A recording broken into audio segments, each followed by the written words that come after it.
Welcome to another episode of From the Barber's Chair. I am your host, Mr. Mason with the message.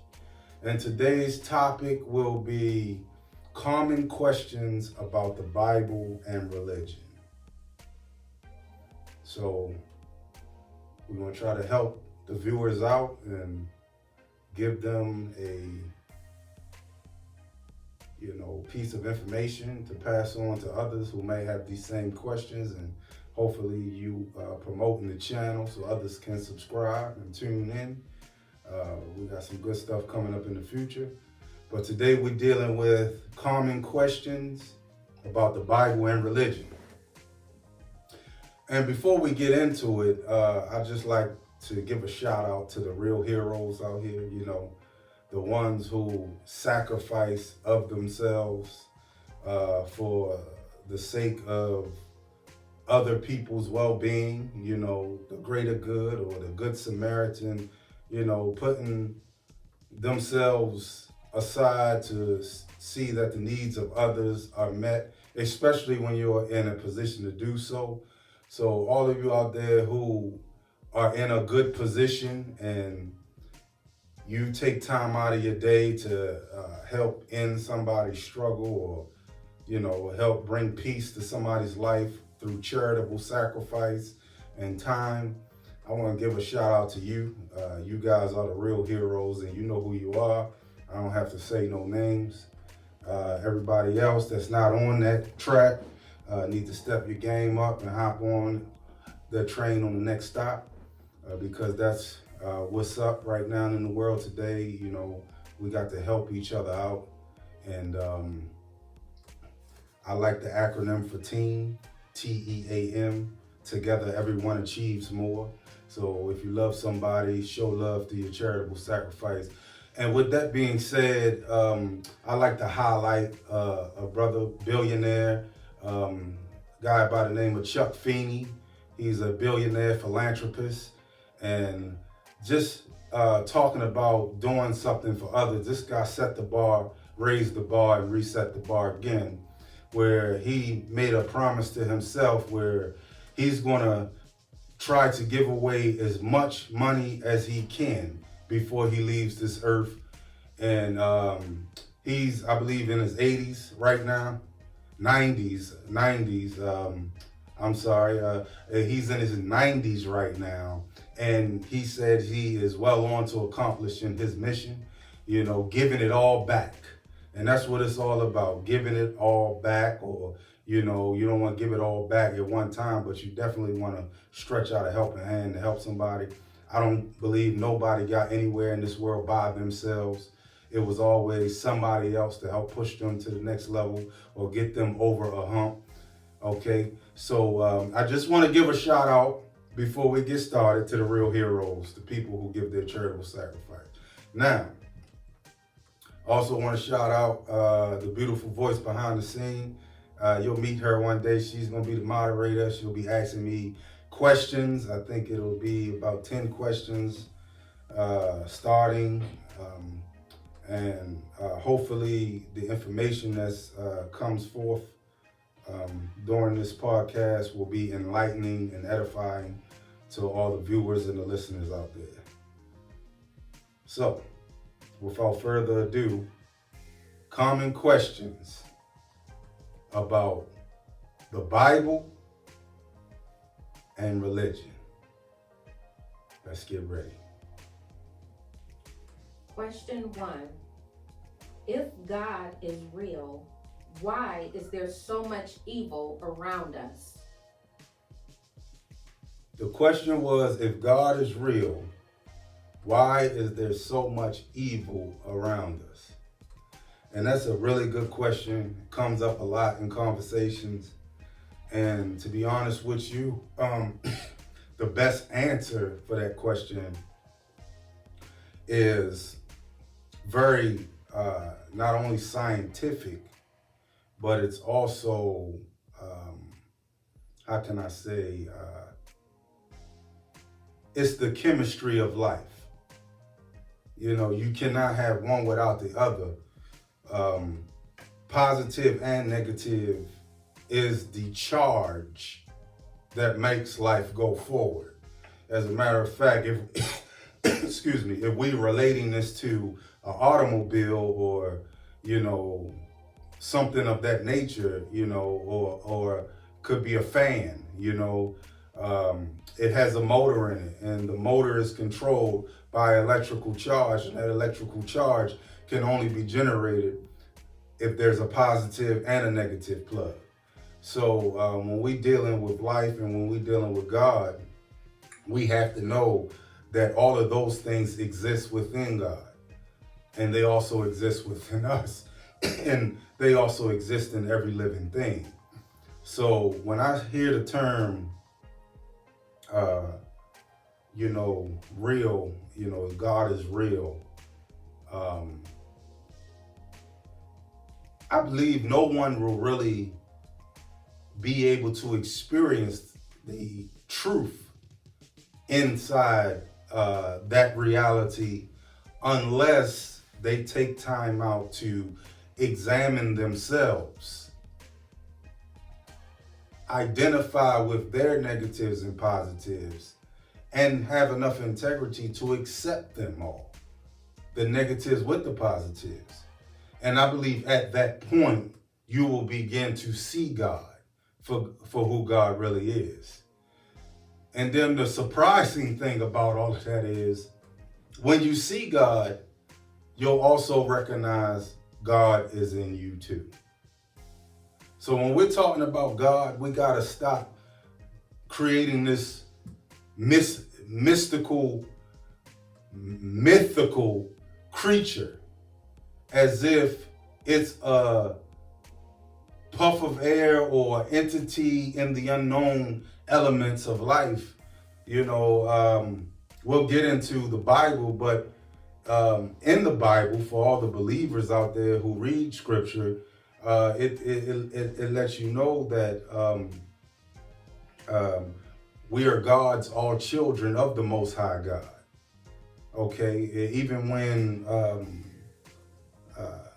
the disciples, who later went on to become apostles, when Jesus had to leave their presence, and he said to them, I am going to the Father, you know, and they were asked, where is the Father?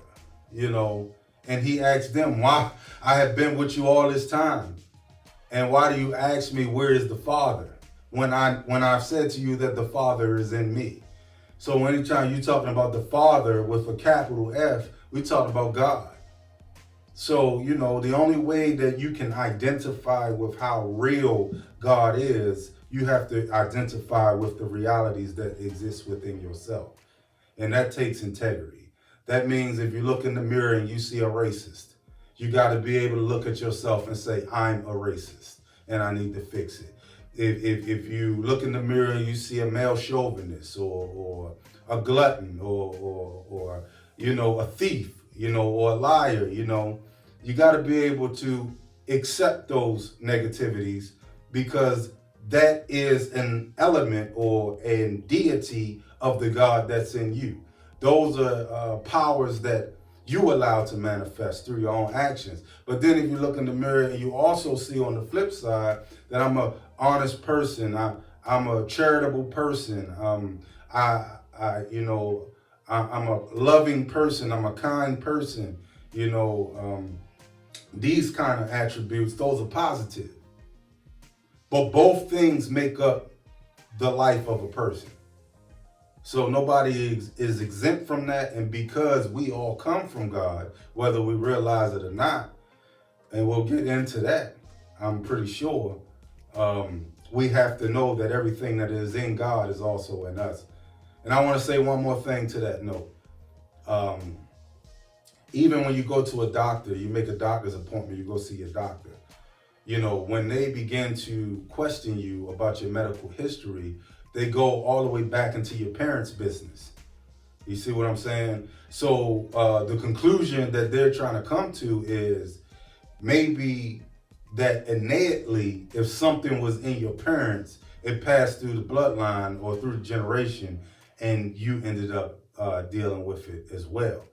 So if we can trust the ideology or the diagnosis of a doctor with that theory, and we can't trust that the positive and the negative that exists in us also comes from God, and there's a reason for it all, and like I said before, part of that reason is it is the charge that makes life go forward.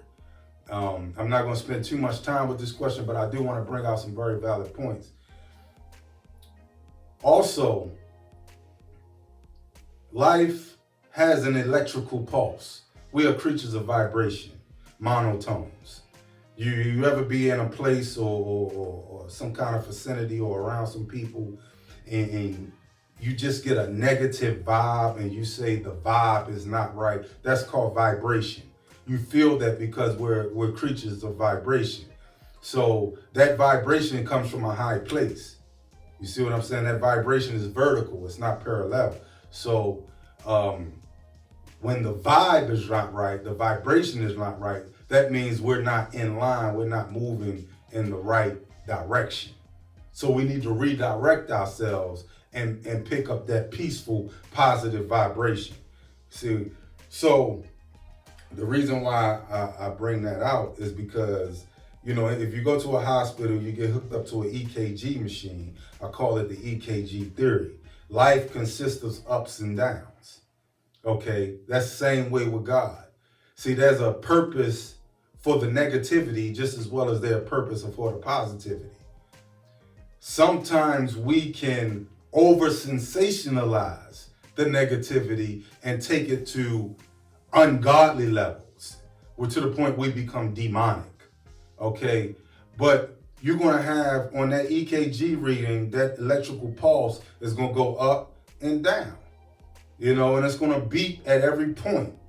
And when that pulse is going up and down and beeping at every point, that is the vibration, that is the electricity that is within you, letting the world know that you are still alive.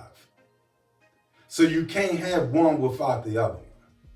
You take away the negative pulse, you're flatline. You take away the positive pulse, you flatline. They coexist and work together in unison. They support one another.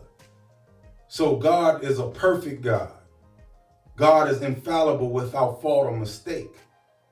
And see, when we have a God like that, it is hard for the layman mind or the unlearned mind to comprehend exactly how this God thing or the God entity or the God idea even works. So I hope that clarified that a little bit. If not, I hope we can open up the comment section so people can comment and I can give some feedback, because we want to make sure it's clear, and was that good enough? Yes. Okay, now, I hope that was good for the viewers. Okay, question number 2. Before you get into that, let me just shout out the apparel. I hope y'all can see this. Stay on top apparel. This is the Mind Elevation apparel, the Above Only apparel. This is the kind of apparel that identifies a leader and somebody who's trying to go somewhere in life and not get caught up with, the different winds of life, I want to say. But Stay on Top is inspired by Deuteronomy 28:13, for those who don't know. And it says always the top, never the bottom. On our logo, it has a person that is not signified as a male or female. This is a silhouette of a person. And this person has climbed to the top of the mountain. And now the person is about to plant their flag. So I just want y'all to know that mountain symbolizes the problems, the struggles, the challenges of life that you may go through. But you got to be diligent with climbing those and getting over those problems. And when you get to the top of that thing, it's just like people who climb mountains for a living. When you get to the top and you plant your flag, there's nothing nobody can do to take that away from you. You just conquered that situation. So that's what Stay on Top is about. I hope y'all tune in, subscribe, and lock in to get some of the apparel, or tap in like they're saying nowadays. But stay on top. Okay, next question. Had to get that out. Quick plug. Question number 2. With so many faiths and religions in the world, how do I know which to follow? Every faith and religion believes their God is the way. With so many faiths and religions in the world, how do we know which faith or religion to follow when so many people in the world believe that their God is the way? So this is the question that's being proposed. And I like to use this analogy. I call it the grass versus the AstroTurf. So, with all due respect, I'm not trying to offend anyone, but if the truth offends you, I can't apologize for that. You know, the truth is supposed to be what's setting us free out here in this world. And the fact of the matter is, sometimes we can be in bondage to a lie or ignorance. With so many religions and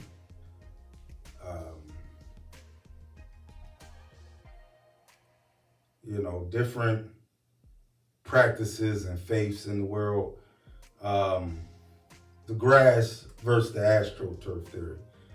I'm trying to be as politically correct as I can. Well, God, for the ones who don't believe in God,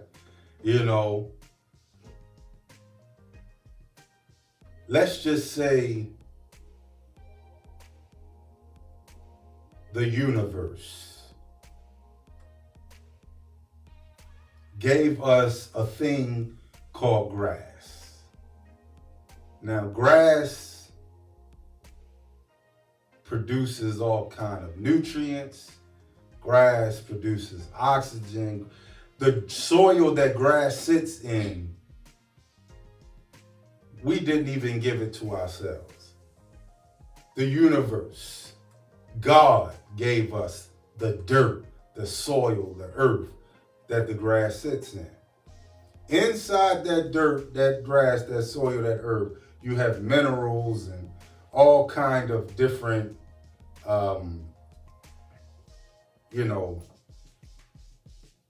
nutrients and, things like that that's just pro-life, to promote life. But then later on, down the line in life, you have someone who decided they didn't want to deal with the truth or the hassle with grass.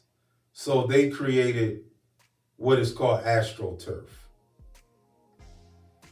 And a lot of people subscribed to the fake, plagiarized, unoriginal AstroTurf that kills the soil beneath it and all the nutrients within it. And because it looked good, it sounded good when the salesman pitched it to you or when you saw the commercial, and this is nothing against the makers of AstroTurf, because they make it for football and soccer and all other kind of sports and garages, and it's just a good artificial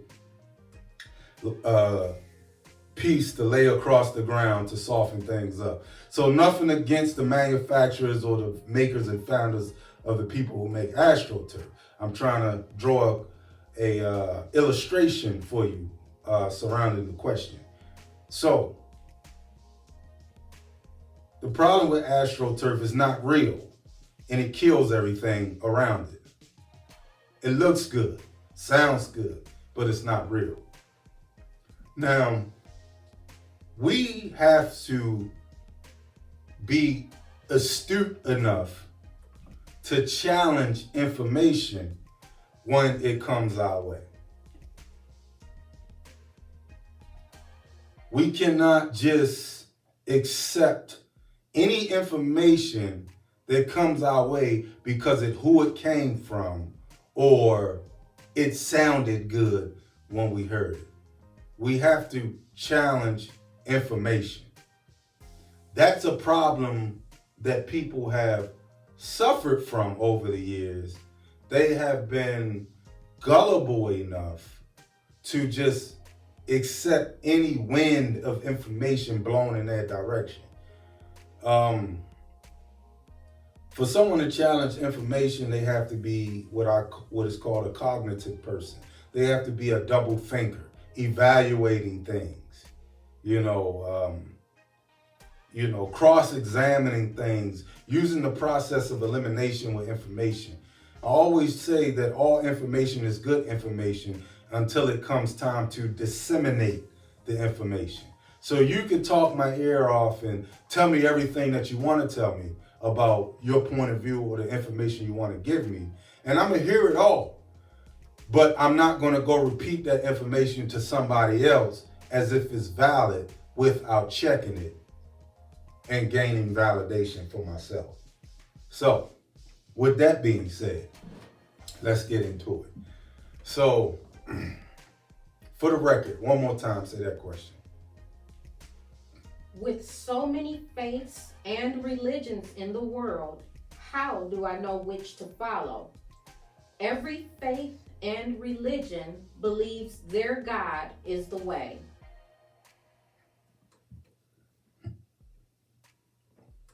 I would propose a question first to add with the question. So I'm going to answer a question with a question first.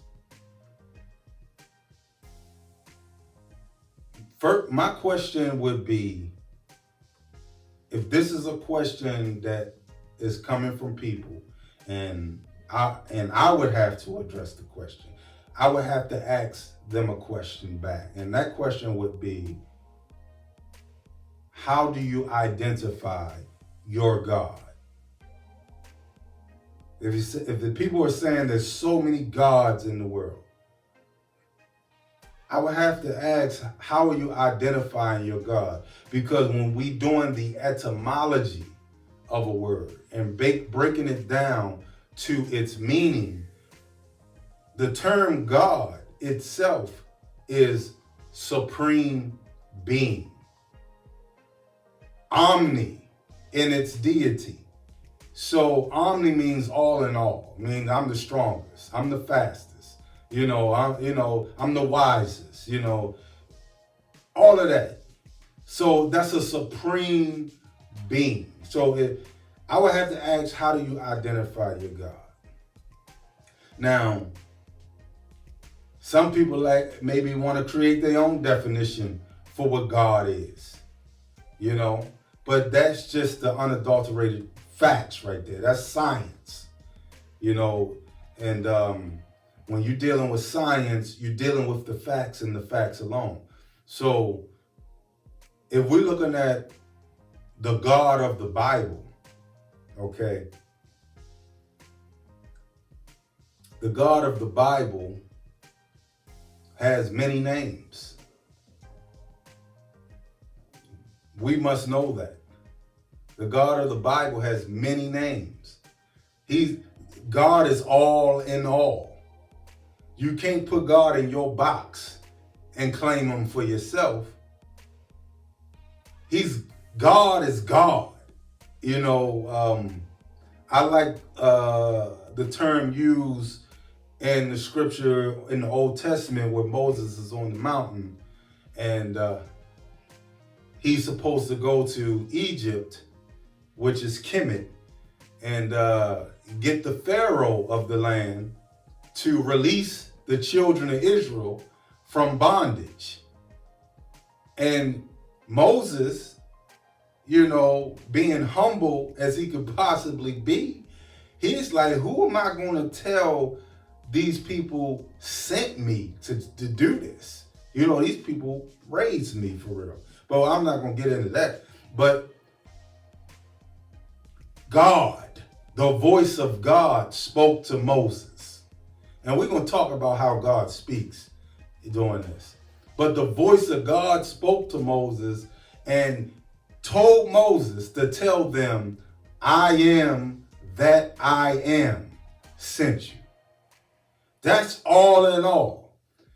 In the Hebrew language, in the Aramaic language, the Arabic language, that means I'm the same yesterday, today, and forever. Nothing changes about God. Everything exists because of God.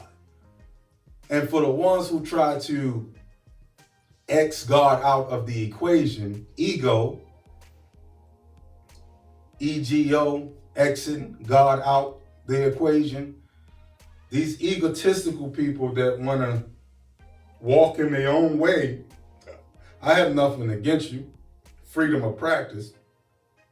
However, I haven't found a scientist yet who can tell me how the dirt got here, how the elements got in the dirt. I haven't had a scientist or a chemist tell me yet why fire exists. Where did all the water come from? I haven't had one yet tell me when the first tree was planted,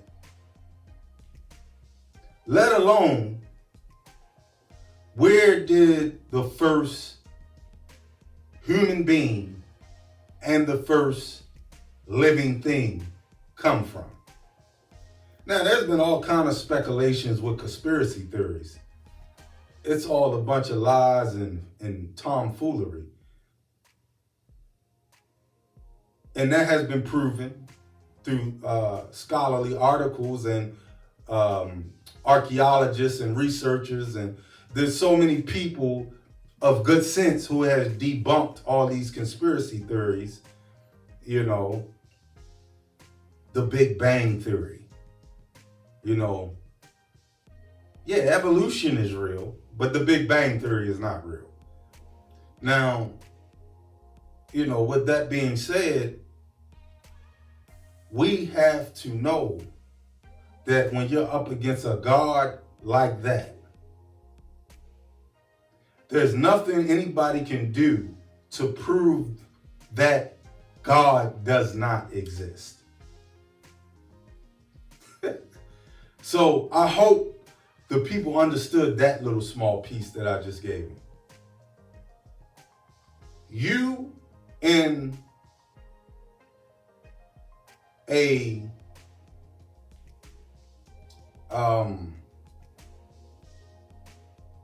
what is it, the word I'm looking for? Finite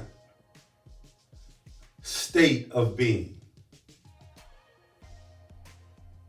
Have to really search within yourself to understand anything on the infinite level of things. Because if not, you're only making a fool out of yourself. Now, whatever other God that people want to put up against that God, I like to see how that works out. You know, and I'm willing to have a discussion with anybody who's willing to have that discussion. Now, when I say God has many names, those names are characteristics that identify what a God capability is like. So you got to understand God before you know God.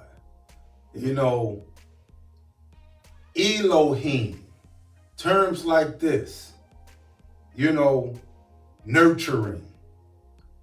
You know, when you nurture a thing, you are giving life to it. You're feeding it. This is how we know we come from God. Because God is all man and all woman.